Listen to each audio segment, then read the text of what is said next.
So, like really, it's in his mouth. No. It's inside his mouth. I'm trying to impress you. Okay, we're going to start because we're at Comic-Con and it's a madhouse and we're drinking beers. And cheers. Look Thank at you that. for I having feel me. like we're actually Yeah. like in a beer commercial because they give us steins. Another frosty. Right? It's nice. You ran in here from your panel across the street. I did. Well, I had panel, then we had some you more signed? press. No, we signed first. They did it weird this year. They did our panel later, so we signed, then panel, and then all of the press. Oh, that is weird. Yeah. Usually panel's kind of like the last thing Yeah, you do. and then you can head out, Right. but I couldn't get out of it.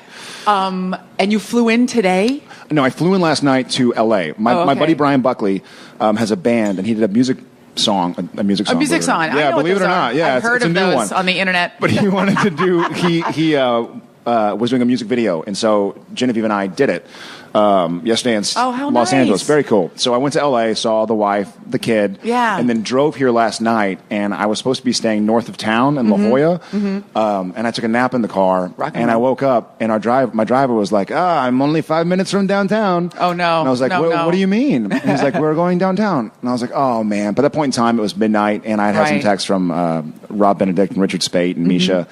And so I just said, might as well just stay here. And I crashed on Richard Spate's pull-out bed. And his Oh, okay. room, I was going to and- say, like, did you have like on somebody's floor? And yeah, I was. I mean, he called for a cot, and I had a cot, so it was all right. But I didn't want to go all the way Because back you out of live town. the life of a superstar. Yeah, right now, Sleeping on right a now it's hotel totally cot. life of a superstar. Woke up in some strange dude's room, like Exactly. he's walking by in a towel, waving to me. Like what? How? I don't even know this guy. Yeah, who are you? why? Why? Kind of blink a little. I hear the shower running. I'm like, that's not my wife.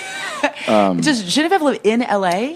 We're all over the place. We're in Austin, L.A., and Vancouver. Oh, so we have wow. homes in Austin and L.A., but we call Austin home. Yeah. So you're but we- adorable. You're so tired. You're like, we call house. Yeah, we call Austin. house music song.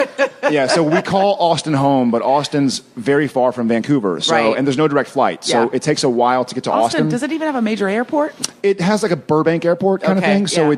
it's enough. I think there are some international flights to Mexico, but they will fly you essentially from Austin to Houston or to Okay, Dallas yeah. to get anywhere interesting. Yeah. This probably isn't that interesting, but I find it I fascinating. do too, because I love the way it's. I find it interesting. My listeners will find it interesting. All right, I just perfect. co-signed that story. All right, perfect. So is she with you in Vancouver when you're there? It's so She- hard, though. It's really difficult, yeah. And she's an actress. That's how Yeah. we met. But she took it on herself to kind of put our family Yeah. in front of her career. And so Yeah. she took some time off to be a wife. And then we got pregnant. So she took time off to be a pregnant lady, wife. And then yeah. now a mom. Yeah.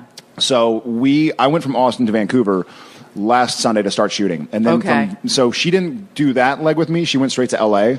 Okay. Because then I met her yesterday. She's coming up tomorrow to Vancouver. So you guys spend Well- your time off in Austin, like your If we have a summers, good your chunk. hiatus in Yeah, Austin. and like we're yeah. going to Austin this weekend as well because I have a 3-day weekend. So Oh, nice. Yeah, go get on the boat. Austin and is the best. Austin's amazing. It's the It's amazing. best. I love it. One of the first early comic tours I did, we did like a driving tour Really? in 40 cities, and I was miserable because it was like me and two dudes in a van, so smell of socks. It's like it was like in me, like You don't in my like skin. the smell of socks? Well, after a while, you don't feel it anymore. You just die inside. Yeah. You smell nothing. Yeah. And also a lot of like begging me to be a wingman. I'm like, I wouldn't. You use your sex as punishment for somebody else. I would never get you laid. I will actively work against That's getting you nice laid. of you. Yeah, I'll totally. be the warn. I'll Yeah. warn people. Exactly. No. Run. Yeah, run, flee. But we pull into Austin and that huge Stevie Ray Vaughan statue. You just Yes. like, oh, this is like a place for me. This is a I place know. for me. It's the best. amazing. It's so great. I love being there. It's hot as sin, and I'm sweating right now, and I shouldn't be. But it's just hot. carried it with you. Very hot. I just carried it with me. And that sucks. And you don't think about it as a kid. I grew up in San Antonio. Yeah. So I'm there, but if you're in a pool, or if you're in the lake, or if you're Yeah. inside in air conditioning, it's fine. I certainly wouldn't want to work outside in the summer. Right. But meanwhile, it's wonderful in October because it's cool. You can get in the pool still Beautiful because days, it's like but- 80 degrees. but I do love the warm nights in Texas. I feel like walking outside in shorts and flip-flops at 10 Yeah. o'clock at night is so great. I do too. You know, Yeah. my wife loves that too. She Yeah. loves going outside at night in shorts and flip flops Yeah. and leaving the window open to sleep. That's so nice. digs Where's it. she from? She's from Sun Valley, Idaho, and San Francisco. Oh, I'm from San Francisco. Danville. Oh, yeah, no, that's Okay. not San Francisco. That's east. That's adorable. Well, She's from New York. Okay. Pennsylvania. Yeah, exactly. No, well, I don't think everybody knows. I didn't know where Danville was, so I didn't realize that's where you're from. I'm from California, and I don't know where Danville is. No, it's like it's out, East Bay. It's but it's like over the first set of hills, desert, kind of like farmy. Walnut Creek, Lafayette. Yeah, Lafayette. It's music good. song. I'll get here in a second. You are on fire today. I know. You have a new little baby. I do. You can blame everything on your little baby. Thomas Colton. I just saw a picture of him, and you should just hire security because he's like a stealable baby. Like he's like super like on the side of like a baby food container. Thank you. Yeah, like, Gerber. Plump and juicy baby. Thank you. How old is he? He is. He's going to be 4 months on Thursday. He's so gorgeous. Yeah, he's amazing. Do you love being a dad, or you're exhausted? Probably. I do. You know, I felt I'm a pretty emotional, sentimental guy, and I felt badly for a while because I was like, well, when he was first born, you love him. I mean, it's how can you not? It's like instantaneous. It's instant, and it's this protection, but you don't.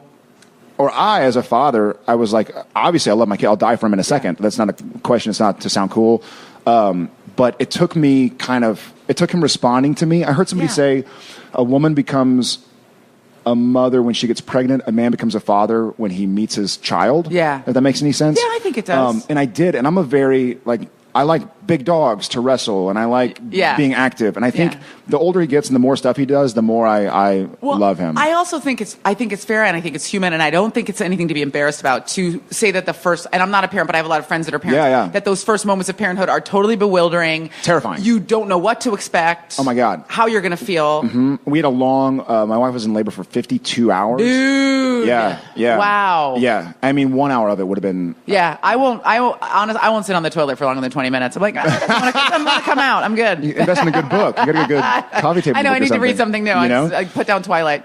But 52 hours is a long 52 time. hours. Oh, so when the baby was born, our first 2 days were kind of spent being terrified that something something every bad's time gonna happen. and they're breathing oxygen for the first time instead of water, and so they're kind of gurgly, and every time they gurgle you shoot up and you're like he's dying, somebody call a nurse, do something.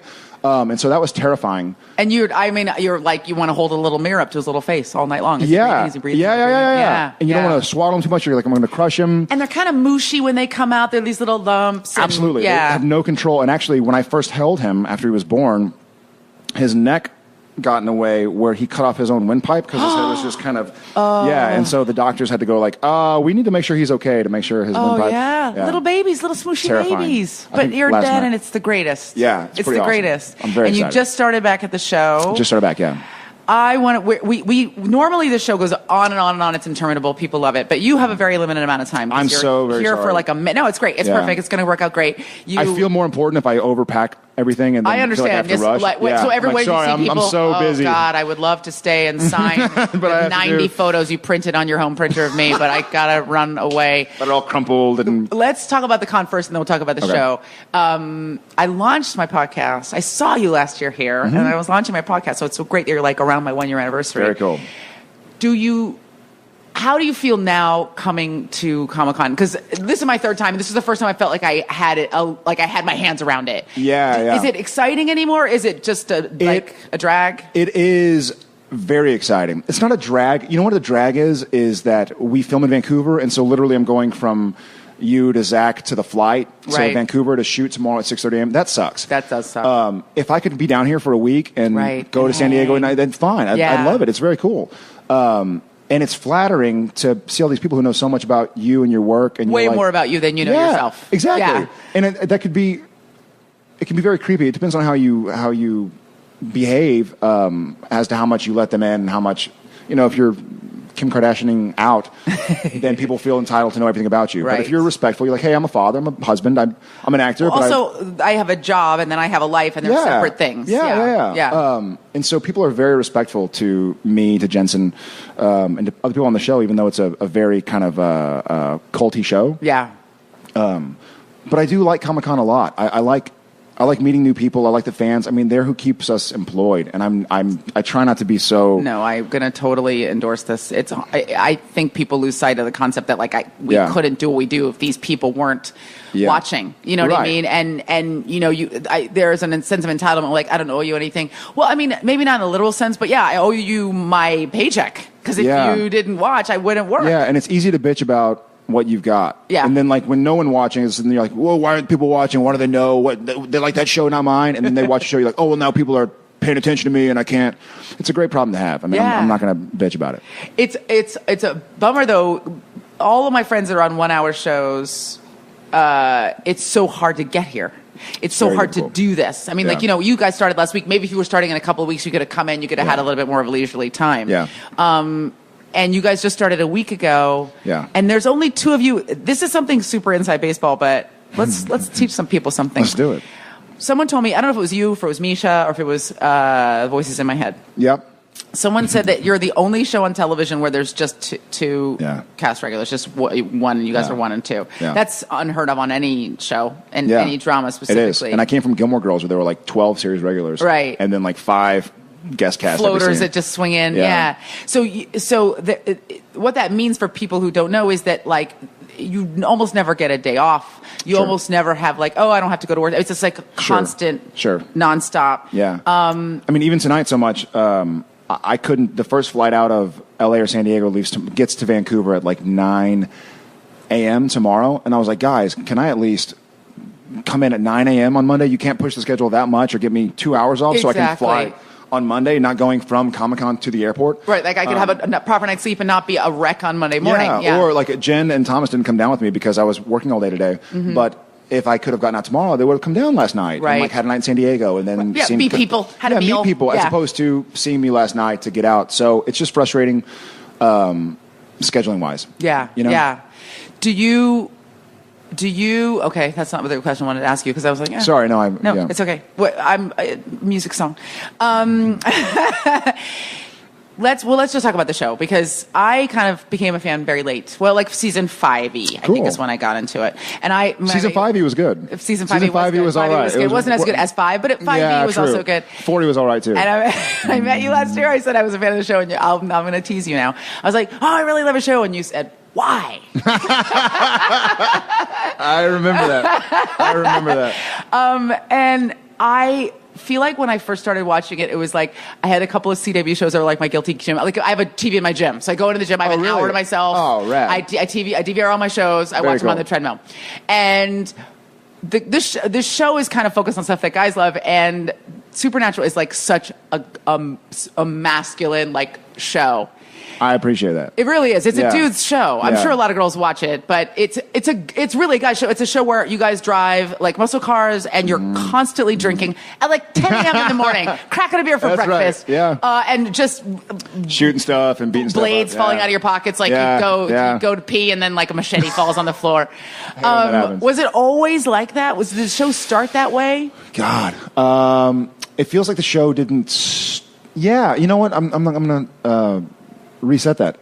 It did start that way. It started out as 2 guys in a car, brothers, out to like hunt evil shit. Yeah, it's almost like a television version of the Defiant Ones. You guys are like on it was like a road movie, and it was about like classical music, classic rock, classic cars, like tough guys. So they fight trained us. They sent us to like boxing and kickboxing to make sure we weren't like pretty boys who couldn't look like they could do something. Put us on like weight training regiments, and they wanted us to be kind of manly guys, and I appreciate that because there's nothing I hate more than watching some like 5'4", 100-pound dude beating up some 6-foot person in a TV show because they're the lead. It happens all the time. And as I'm like, that doesn't make sense. You don't think Angelina Jolie could beat up like 5 CIA guys? Unless it's Bruce Lee or something like that, he could take a lot of people. But it set out to be kind of a cool masculine show, not sexist by any means, obviously, but it set out to be like. There's nothing wrong with that, though. There's nothing wrong with a show that is about like the interior life of men, because all that stuff is on the surface, but it's also a show about a relationship between 2 brothers. Sure, yes, and I think that's why also they really focused on the masculine part, is because I mean, President Company excluded. I think the network was saying, "Oh, you have 2 good-looking guys. The girls will show up. Chicks are gonna love it. Yeah, so let's get a lot of stuff for guys because girls are gonna show up. There's no matter what." Girls are going to show up no matter what. Yeah, it's kind of there are a lot of, thank God, there are a lot of women that watch the CW, a lot of girls, and they figured, Jensen had just come from Smallville and I was coming from Gilmore Girls, so there's a follow-over audience. Right. And so they figured, let's have something appeal to the guys as well. Yeah. Which is kind of what got our attention. When, because I have so little time, like usually I'm leaving meandering. I'm like, so then where'd you grow up? No, it's cool, but I want to make sure I get all my questions. I think that the show has evolved quite a bit, though. I mean, early on, I think it was really kind of like about the myths and about the monsters. Sure, but the show has become just about character. And I guess I wonder how you guys see the show now. What's the right question here? A beer on an empty stomach. Thanks, Jared. Hair of the dog. You make me stupid. Hair of the dog. How do you guys feel about the show now in terms of like as actors? Because I mean, I think the show has really become much more about the interior. Like, sure. It's a much more interior show than it used to be. Do you know what I mean? Yes, very, very, very much. And I guess that's kind of a necessary evil. It had to go there. It couldn't just stay couldn't just stay about monsters. It couldn't be Twilight Zone. You also ran out of urban legends like in season 3. Yeah, like halfway through season 1, we're like, oh, now we're just making stuff up. Like Candyman, what? Yeah, exactly. I think Jensen and I'll speak for him too. He'd love to be here, by the way. He's on a flight. He went straight to the airport. I think we kind of had to develop into a character-driven show because, like you said, we ran into urban legends, and we became a show that has gone so long now. I mean, we have 100. We're doing episode 150 right now, so that's like 75 2-hour movies. You know? That's somebody doing 75 films, and it's been a lot of Sam and a lot of Dean, and so the characters have gone all over the place. All over. It's been a life. I mean, I've spent so many hours with Jensen and in Vancouver and on the show. I'll be 30 on Thursday, and I've spent now almost 8 years of my life on this show. It's a quarter of my life, and it's great. I'm very happy, but. It had to develop into that, and you get to do so much. And Supernatural is also one of those. We don't take ourselves too seriously, which is to say we'll do funny episodes about like doing a Japanese game show. And you do a lot of big meta stuff where you just kind of step way back outside of the show. We did a convention show. We did a show where I was married to my wife, who was actually my wife. Who played, so we've had a chance to laugh at ourselves and a chance to go all over the map. And so now we get to, almost like a life, you try this, you try that, and you figure out what works for you and what you like and what you want to focus on and what you want to nourish and support. And now we're kind of doing that. We figured out what's kind of worked, what hasn't worked, what maybe has potential, and now we're trying to focus on that with just the base of, these two brothers that care about each other. This show has been on the bubble pretty much from the beginning. And people don't know what that means. It means that every single season they didn't know if they were going to come back. And I think it's probably the only show on television that spent probably like the first 5 years of its life on the bubble and then essentially went back in the other direction. It exactly did. Right? Like went from being a show where it got moved around and what's going to happen. And we changed networks. We're the last remaining show on the on the CW that was from the WB. Right. So we started on the WB and then they merged with UPN. I remember that. And then you guys moved to the new network, and you're the only show that moved to the new network. Smallville moved, but Smallville's done. I think I don't remember what other shows. It's okay because it's not a test. Right, yeah. I know Smallville was WB also, but they're no longer around. So we're the last vestige of the WB on the CW. And you're a show that went from like being we don't know what's going to happen to essentially now they're moving you back to midweek. Now they're moving us back to Wednesday nights, which is awesome. Yeah, usually Friday night is like the elephant graveyard of TV shows. Shows go there to die. You have some followers, but you're losing some. Go to Friday, kind of ride it out and get a few more episodes. But we've done so well, and Mark Pedowitz at the CW is such a huge fan and supporter of the show that he wants it back midweek. He's like, this show isn't losing steam; it's getting better. Like, let's have more people tune in and watch, which is really, really awesome. Is there when I watch the show, I feel like this is a pretty unapologetically violent, unapologetically booze fueled. Show, and I find that delightful. But on my show, we talk about blowjobs all day long. So, Archer is like the dirtiest. Our panel was so filthy this year, like that we were embarrassed for ourselves. We're like, wow, no I can't believe that I just said that. Awesome. It was, it was awesome. Like, and we had to apologize if there were any kids in the audience. It was Did you see the little thing on the back? It's like, there might be people under 18 years. John Benjamin made the filthiest joke, and I was like, look at this. Children under 18. He's like, and he goes, Aisha, our show's about blowjobs. I was like, I guess you're right. Well, how does that play for you guys as actors? Do you ever think like we should be toning it down, or has the network ever told you guys to tone it down? Not us directly. I think if the network does say something, they'll say to the writers as opposed to the actors. It never kind of trickles down to you guys. If it does, I think it's through the director or through a change in the writing, and then the director kind of making sure we keep it the tones down, you know? Yeah. The show's super edgy. I mean, I think you guys make... Well, this is the internet. I'm just gonna curse. Yeah. You guys make dick jokes constantly. I mean, it's a really edgy show. It's about as edgy as it could be without actually being on cable. And that's also why Jensen and I both were attracted to it because I mean, Gilmore Girls was a great show. I'm very proud of it, but it was very clean and wholesome and sweet, and something you'll let your daughter and son watch when they're young. And Charmed was great, and Buffy was great.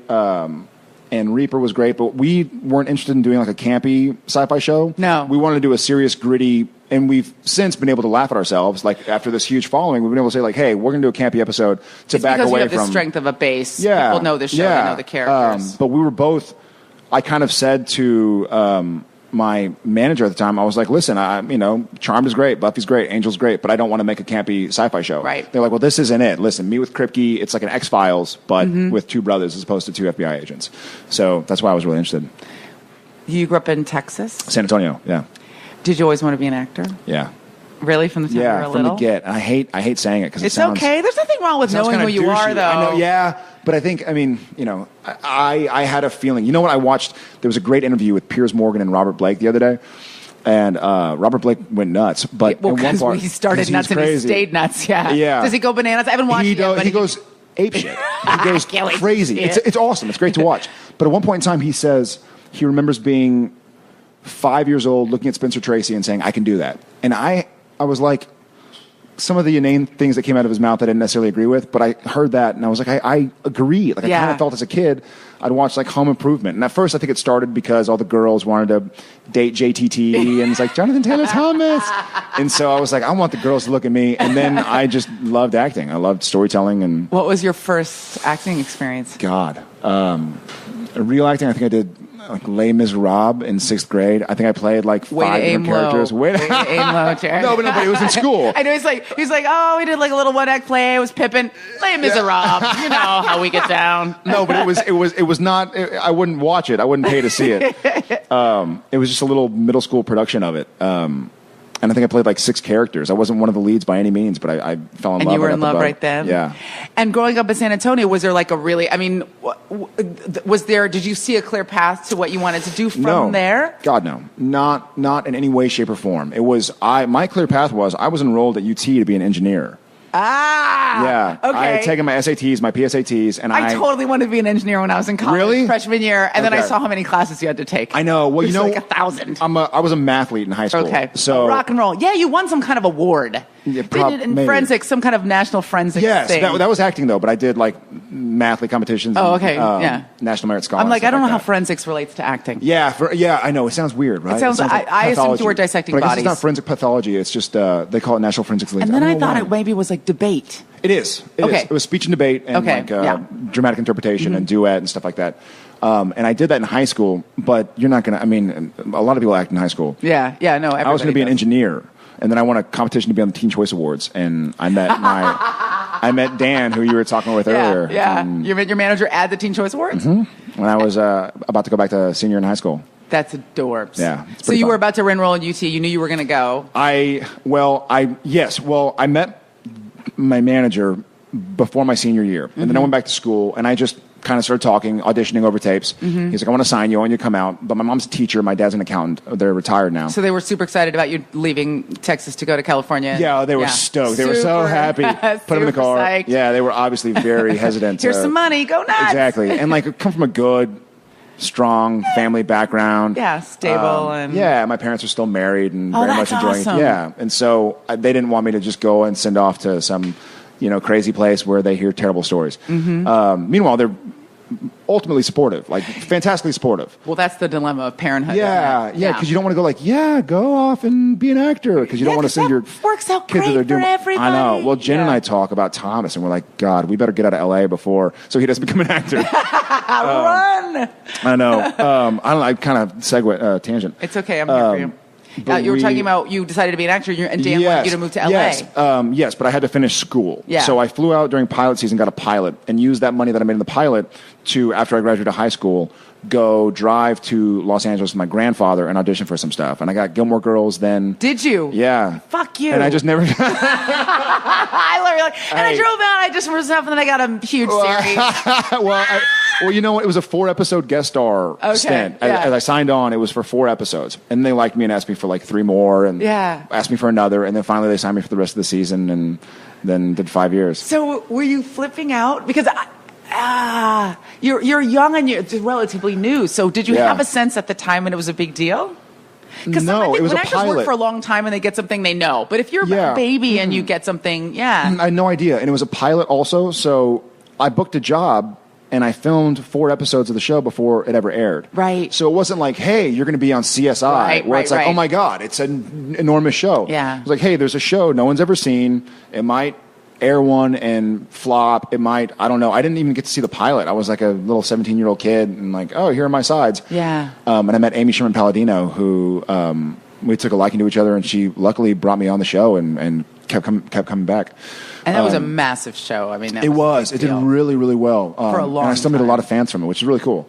But I had no idea it was going to be big. I had no idea it was going to kind of catapult me. But then again, God, I hate to say it because it sounds really douchey. Honestly, but I kind of felt like in the back of my head, like I knew, I didn't know how I was going to get there, but I knew where I was going to be.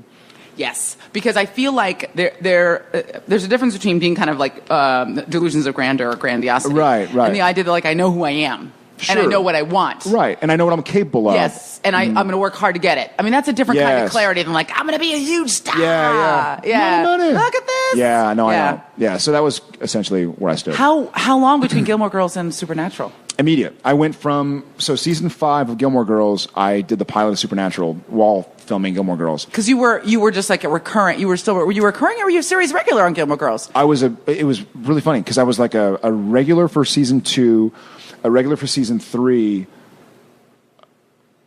I think I signed a 1-year deal for season 2, then a 2-year deal for 3 and 4, and then 5 I was a guest star. I was like a 10-episode guest star, and then I got a few movies. I did I did Flight of the Phoenix and Cry Wolf and New York Minute. New York Minute, baby. Yeah, girl. Bam. Yeah. When you're 90, people are going to be talking about that movie. Just know that's the movie that will live. That is the movie that will live. That'll be on my tombstone. And then I did the pilot, and then season 6 of Gilmore Girls was season 1 of Supernatural. Right. And they write you out, or did you go back and forth for a little bit? They wrote me out. Mm-hmm. Kind of. I think it was less than ideal for them because it kind of happened. Well, same network though. Same network. So the network was fine. The network made it happen, but I think it was difficult for the shows to go like, well, what do you mean now we don't have him because you want him on another show? Like it's great for. Not only that, but did you go to Vancouver immediately? I mean, no, we shot in. Oh, that's another thing. We shot in Satakoy Studios in Sherman Oaks, which is right near my home. I mean, within 5 to 10 miles of my home, and it was amazing. And then I remember we at the end of the shooting. We would joke about Satakoy Studios. We'd be like, hey, here's to hopefully 6 years at Satakoy Studios. We're all toasting. Yeah, right. And then 5 minutes from my house. Yeah, right down the road. Amazing. Little fat burger for lunch every day. I could bike there. And then we go to New York. For upfronts. Yeah. We go to one of the sushi restaurants. I think it was really expensive. It was like Warner Brothers paid for it and stuff like that. And everybody's like, all right, well, I hope you kick ass in Vancouver. And we were like, oh, what are we doing in Vancouver? Like, is that another upfront? Press appearance? I literally, this is kind of embarrassing because I consider myself an academic guy, but I had to look up Vancouver on a map to see where in Canada it was. I thought it was kind of like in the Alberta part. Like what? North, far, I know. I mean, I was like, wait, is that like on the East Coast, the West Coast? It was a total out of the blue, like seeing Vancouver. Yeah. And Jensen and I looked at each other like, what does that mean? Does that mean like we found out at the dinner, right? At the upfronts. Where they're like, we'll see you in 3 days. Yeah, we were ecstatic. We were like, oh my God, we got a TV show. It's right near our homes. He had a home there also. Yeah. And then it was like, all right, guys, have fun in Vancouver. Like, what's going on in Vancouver? And Vancouver's a stunning town. It's beautiful. It's a beautiful place. And actually, I did a series in Toronto a couple years ago, and I actually loved it. I mean, it's... how is it? You're essentially an expat in some ways. You live in Canada for a big part of the year. It's amazing. I mean, listen, it's first world problems. I realize. Yeah, but, seriously. I try to catch myself. 3 homes. Yeah. Well, I try to not go like, oh my God, and then my cell phone bill is more expensive when I'm roaming. Like that sounds, d-bag. Again, there's no judgment here. Got it. No, so, no judgment. If beggars could be choosers, and if I could have my cake and eat it too. Yeah, you'd live in LA. Yeah, the weird difficulties pop up. There's nothing. Vancouver's stunning. It's an amazing city. Whistler's beautiful. Right there. Seattle's a short drive. It's very much like Seattle, like super green. Yes, yeah. Absolutely. You can bike everywhere and great food. Biking, running. The stupid things that annoy me are like, every now and again, you have a friend that wants to come out that doesn't have a passport. It's like, well, apply for your passport. Also, Canada doesn't like Americans. Yeah. You're going to bring all your drugs and your shooting. And you can only bring, I'm a big wine fan. Oh, God. You can't, the government owns all the booze. Yes. It's twice as expensive. And you can only take 2 bottles of wine into Canada. I didn't even know you could take any in. I would have done that. 2. I think, you know what? You have to be gone for more than, like, 10 days or something. There's some weird... Anyways... First world problems. It's okay. I don't want to. Like, my life is so tough. I can't take wine into Canada. But there are little things like the phone bill is more expensive, and there is no Hulu, and there's. You can't get any American internet. I know. Like, my fans are always like, we can't watch any of your stuff because we're in Canada. I'm like, well, maybe you need to rethink your national priorities. Move down here. That's true. Well, I also have just something about Jared. I have a very, very strong sense of home. I don't know if it's because I'm a Cancer or something, but it's as beautiful as a place is. If it's not home, I just don't recharge. And it's odd to spend 9 years of your life living in what feels like temporary housing. Yes, it is temporary. Yeah. It doesn't feel like it. It is. Yeah. By virtue of I'm not going to, whether the show is, if it goes 40 years, it's still temporary housing. This is not my home. I am not going to live here. Yeah, and I'm not going to I'm going to try to make myself comfortable, but I'm never going to make myself comfortable enough because this is not where I live. Sure, and I'm not a person who has like afraid to get into relationships and stuff, but you are afraid to get into relationships because you're like, I'm going to make these great friends, I'm going to have these great connections and great times, and I'm going to leave, whether it's this year or next year. And it'll be permanent. when it finally does happen, it'll be... Sure. Oh, yeah. I mean, I had and it doesn't take long to feel that way. I mean, I was only in Toronto for like a year, and I had a whole life there, and it's over. I mean, and there's an assumption, I guess, that it's going to be over at some point. Like, yes, this is going to end. It has to. I mean, listen, if it goes 80 years... Yeah. If it goes 80 years, you're going to have to ride your hovercraft. I'm doing something wrong. A wheel in. And you're with your titanium... Salt gun! Hip. Or 2. So that is difficult to me. I'm a big homebody. Yeah. Like a Friday night, I would love to have a glass of wine at home with my wife. Yeah, and totally. Watch our kid, watch a movie, watch Duck Dynasty or something. Yeah. I'm not really a go out and party guy. Well, also, I don't even... something people probably or maybe don't know about the drama shooting schedule is you don't really have a weekend. Right. I mean, if you're on... And I imagine for you guys... So for most people who don't know, like on a Friday, you're usually shooting until like 3 or 4 in the morning sometimes. Right. Jensen shot till 4:30. Well, he's directing this episode, so he directed till 4:30, got on an 8 o'clock flight to San Diego. And now he's on a flight right back now. Because he was like, I'm on my deathbed. Mm-hmm. Well, he's directing also, so he wanted to get back early because he gets in, I think, I don't know. He gets in the early evening. I get in at midnight. Right. But I stuck around. But I flew... But you can just go to sleep and get up and go to work. He's got to prep. Yeah, he's got to do some homework. I memorized my lines already. He's got to make sure that everything's set for the day. I flew to LA yesterday morning at 6:30, so I got picked up, I think, at like 4:45. Filmed my buddy Brian's music video, I'm Human, and then drove down here to wake up in Richard Spate's hotel room. On that cot, on that dirty cot. On that cot, yeah. So how... Knowing that you have so little time to yourself when you're doing a show like this, and you guys are doing 22 episodes, and so you're working 9 months. You wrap like maybe April. You go back in July. Yeah. And obviously you have and have had a lot of interest outside of the show, but these shows tend to kind of eat all of your free time. Sure. What do you do? Like, what do you do with your time off? I mean, aggressively fight to be with my family. Yeah. Like I really, really like this year we went to our home in Austin and like sat in the pool and had friends come out and visit and just hung out. Just relaxed. Took a stroller walk, got on a kayak for July 4th and Nice. looked at fireworks and just really, you really have to, you can't assume it's going to be fine and your family life's going to... My family life's great. I'm not trying to vent or anything. I have an amazing life with my wife and I very much enjoy it, but you really have to be conscious of the fact it sounds very fun to go travel. Hey, let's go to Hawaii. Let's go to like New York. Why don't we drive here? But then your summer's gone and you're like, I didn't ever just sit down and tell you I love you. And like let's have pancakes. Read a book. Let's watch I didn't a movie. waste a day. Like, and I don't want to waste a day, but I never had pancakes and watched a movie and took a nap at midday. So you really have to... You get invitations from friends to come visit here or go along there, and we've done a lot of conventions internationally, kind of Comic-Con-esque. But this year we didn't agree to a lot of them because I was like, I love travel. I love meeting our foreign fans, but I want to meet my son. Yeah. You know, and his first month of life was I was shooting. So brutal. Yeah. I mean, it's all right. It's a first world problem. It all is. It all is. So I just want to quantify it, but you have to be really, really conscious of the fact that when your free time comes, you have to. That's why I flew to LA yesterday. Also, instead of flying to San Diego, was to film the music video. But also, I didn't leave right after that. I stayed with my wife and son for 5 hours and got in a car at the last second to come down here and go to sleep. You've done it, and you have taken a couple of hiatuses to do movies. Yeah, the first, not since Friday the 13th. Yeah, not since, which was season 3.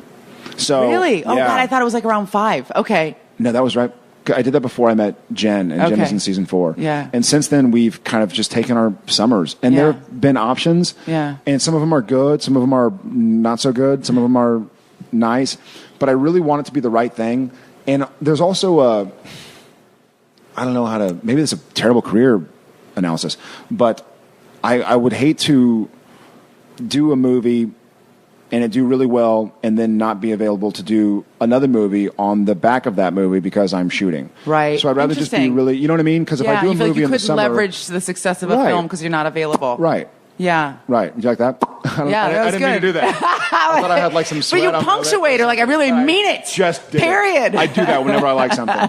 No, but so in my opinion, and I'm only 13 years in the industry, but I wouldn't want to do a movie. I wouldn't want to spend all my summer to do a movie, to have that movie come out and do really well and have people calling me to ask.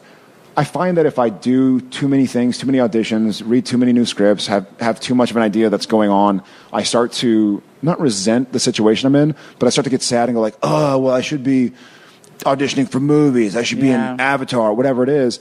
But it's like, you wouldn't get the audition for Avatar if it weren't for Supernatural. So why don't you just... Not only that, but first of all, you put that perfectly.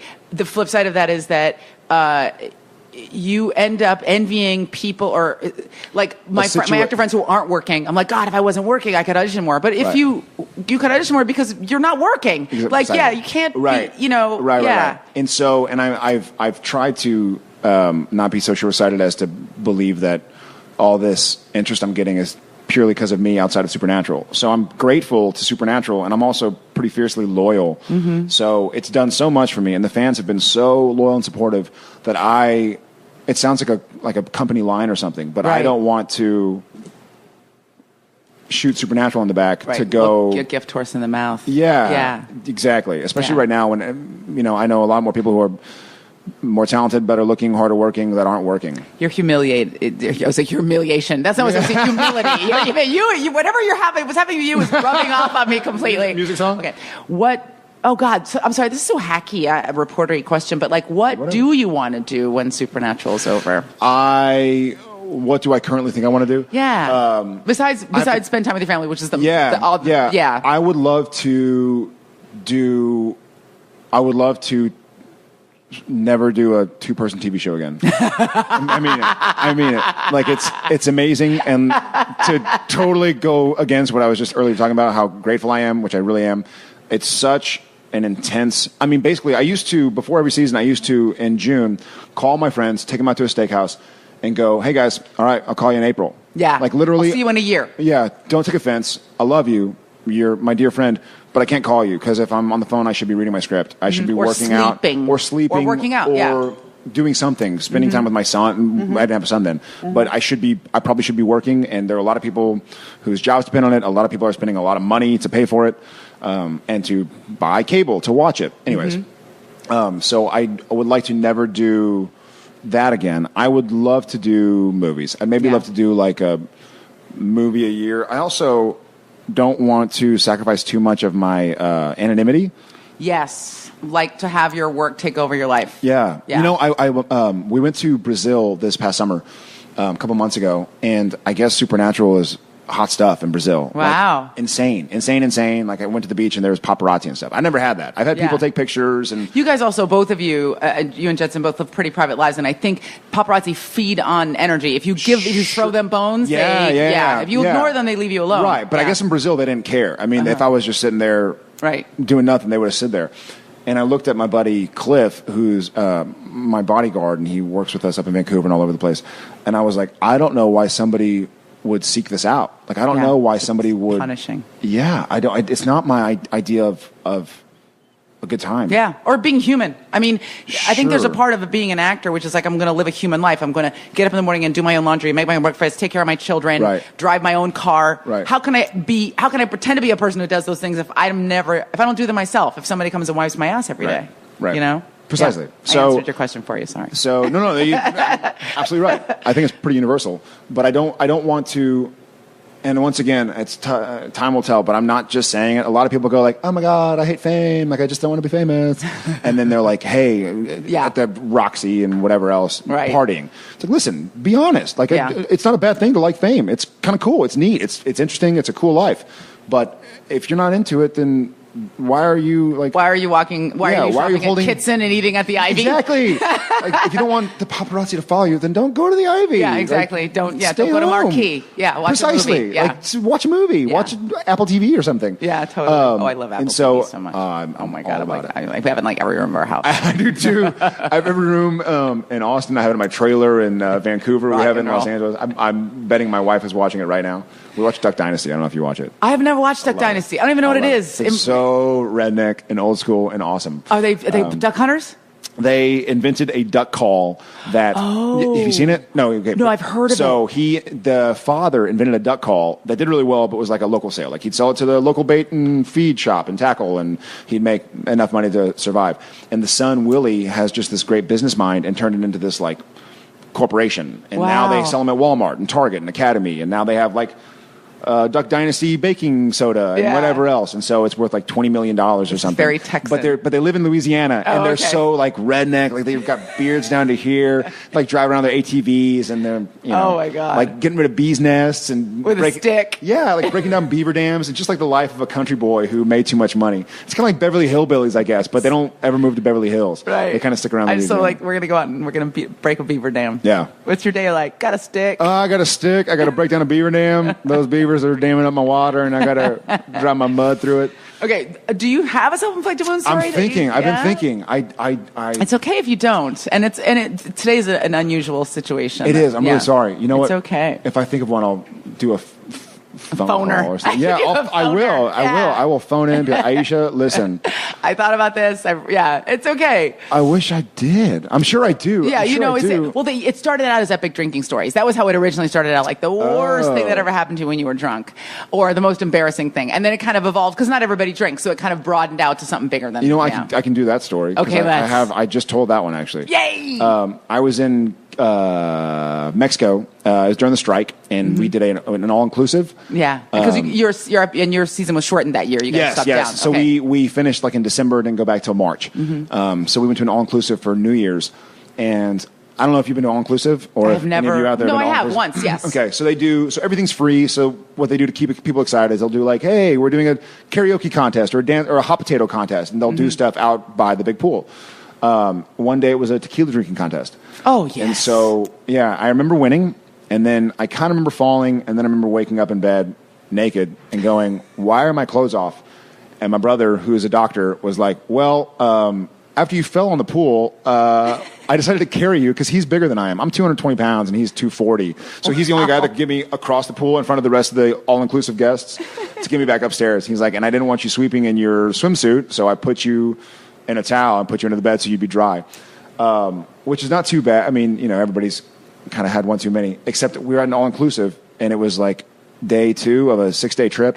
And so for the rest of the trip, I was like the guy who passed out in the pool, like head first. And so finally I was like, whatever, like you haven't done it yourself, looking around at everybody. They give me looks. Luckily I'm a pretty big guy, and if somebody's kind of giving me a dirty look and I give them a dirty look back, they'll kind of avert their eyes. Oh yeah, immediately they'll turn away, right? So I hate that feeling though. I since then haven't really done it, but the feeling of like, why am I here? Where are my shorts? what happened? You feel like you killed somebody or something. Yeah, like, you feel like I could have committed murder and I wouldn't even know. Yeah, I werewolfed out or something and I don't know what happened. And I'm naked in a bed in a strange room. My head hurts. I'm like sunburned and stuff. So that's that. I'll still try to think of an epic. No, that one, I think that for this moment that will satisfy the ticket. That was great. Perfect. Thank you so much for doing this. I'm super psyched. Yeah, thank you. Anytime. I'm going to come watch your panel. Please do. Yeah, I'm going to heckle. Please do. Heckle Zach. All right, music song. He needs it. She's from New York. Okay. Pennsylvania. Yeah, exactly. No, well, I don't think everybody knows. I didn't know where Danville was, so I didn't realize that's where you're from. I'm from California, and I don't know where Danville is. No, it's like it's East Bay. But it's like over the first set of hills, desert, kind of like farmy. Walnut Creek, Lafayette. Yeah. Lafayette. It's music good. song. I'll get here in a second. You are on fire today. I know. You have a new little baby. I do. So you can blame everything on your little baby. Thomas Colton. I just saw a picture of him, and you should just hire security because he's like a stealable baby. Like he's like super on the side of like a baby food container. Thank you. Yeah, like, Gerber. Plump and juicy baby. Thank you. How old is he? He is. He's going to be 4 months on Thursday. He's so gorgeous. Yeah, he's amazing. Do you love being a dad, or you're exhausted? Probably. I do. I felt I'm a pretty emotional, sentimental guy, and I felt badly for a while because I was like, well, when he was first born, you love him. I mean, it's how can you not? It's like instantaneous. It's instant, and it's this protection, but you don't. Or I, as a father, I was like, obviously, I love my kid. I'll die for him in a second. That's not a question. It's not to sound cool. like really, it's in his mouth. It's inside his mouth. I'm trying to impress you. Okay, we're going to start because we're at Comic-Con and it's a madhouse and we're drinking beers. And cheers. Look at that. I feel like we're actually like in a beer commercial because they give us steins. Another frosty. Right? It's nice. You ran in here from your panel across the street. I did. Well, I had panel, then we had some more signed? press. No, we signed first. They did it weird this year. They did our panel later, so we signed, then panel, and then all of the press. Oh, that is weird. Yeah. Usually panel's kind of like the last thing you do. Yeah, and then you can head out, but I couldn't get out of it. And you flew in today? No, I flew in last night to L.A. My buddy Brian Buckley has a band, and he did a music song. A music song. Yeah, believe it or not. Yeah, I've heard of those on the internet. But he wanted to do, he was doing a music video, and so Genevieve and I did it yesterday in Los Angeles. Very cool. So I went to L.A., saw the wife, the kid, and then drove here last night, and I was supposed to be staying north of town in La Jolla, and I took a nap in the car, and I woke up, and it was like in me. Like you don't in my like skin. the smell of socks? Well, after a while, you don't feel it anymore. You just die inside. You smell nothing. Yeah. And also a lot of like begging me to be a wingman. I'm like, I wouldn't. You use your sex as punishment for somebody. I will never get you laid. I will actively work against getting you laid. That's nice of you. Yeah, I'll be the warn. I'll warn people. Exactly. No. Run. Yeah, run, flee. But we pull into Austin and that huge Stevie Ray Vaughan statue. You just this is like a place for me. This is a place for me. It's amazing. It's so great. I love being there. It's hot as sin, and I'm sweating right now, and I shouldn't be. But it's hot. Carried it with you. Very hot. I just carried it with me. And that sucks. And you don't think about it as a kid. I grew up in San Antonio. Yeah. So I'm there, but if you're in a pool, or if you're in the lake, or if you're inside in air conditioning, it's fine. I certainly wouldn't want to work outside in the summer. Right. But meanwhile, it's wonderful in October because it's cool. You can get in the pool still Beautiful because days, it's like 80 degrees. I do love the warm nights in Texas. I feel like walking outside in shorts and flip-flops at 10 o'clock at night is so great. I do too. My wife loves that too. She loves going outside at night in shorts and flip-flops and leaving the window open to sleep. That's so nice. Where's she from? She's from Sun Valley, Idaho, and San Francisco. Oh, I'm from San Francisco. Well, Danville. Oh, yeah, no, that's not San Francisco. That's east. That's adorable. My driver was like, I'm only 5 minutes from downtown. Oh, no. And I was like, what do you mean? And he's like, we're going downtown. And I was like, oh, man. By that point in time, it was midnight, and I had some texts from Rob Benedict and Richard Spate and Misha. And so I just said, might as well just stay here. And I crashed on Richard Spate's pull-out bed. And his okay. I was going to say, did you have on somebody's floor? And yeah, I was. I mean, he called for a cot, and I had a cot. So it was all right. But I didn't want to go all the way back out of town. Because you live the life of a superstar. Right now it's totally life of a superstar. Woke up in some strange dude's room. Exactly. He's walking by in a towel, waving to me. Like, what? How? I don't even know this guy. Yeah. Why? I kind of blink a little. I hear the shower running. I'm like, that's not my wife. Does Genevieve live in L.A.? We're all over the place. We're in Austin, L.A., and Vancouver. Oh, so we have homes in Austin and L.A., but we call house We call Austin home. Yeah. So you're adorable. You're so tired. You're like, we call house. Yeah, we call house music song. Yeah, so we call Austin home, but Austin's very far from Vancouver. So and there's no direct flight. So it takes a while to get to Austin. Does it even have a major airport? It has like a Burbank airport kind of thing. So it's enough. I think there are some international flights to Mexico, but they will fly you essentially from Austin to Houston or to Dallas to get anywhere interesting. Yeah. This probably isn't that interesting, but I find it fascinating. I do too, because I love the way it's. I find it interesting. My listeners will find it interesting. All right, perfect. I just co-signed that story. All right, perfect. So is she with you in Vancouver when you're there? It's so hard, though. It's really difficult, yeah. And she's an actress. That's how we met. But she took it on herself to kind of put our family in front of her career. And so she took some time off to be a wife, and then we got pregnant. So she took time off to be a pregnant wife, and then now a mom. Yeah. So I went from Austin to Vancouver last Sunday to start shooting. And then so she didn't do that leg with me. She went straight to LA. Okay. Because then I met her yesterday. She's coming up tomorrow to Vancouver. So you guys spend your time off in like your summers, your hiatus in Austin. And like we're going to Austin this weekend as well, because I have a 3-day weekend. So nice. Yeah. Go get on the boat. Austin is the best. Austin's amazing. It's best. Amazing. I love it. One of the first early comic tours I did, we did like a driving tour of 40 cities, and I was miserable because it was like me and two dudes in a van, so smell of socks. It's like a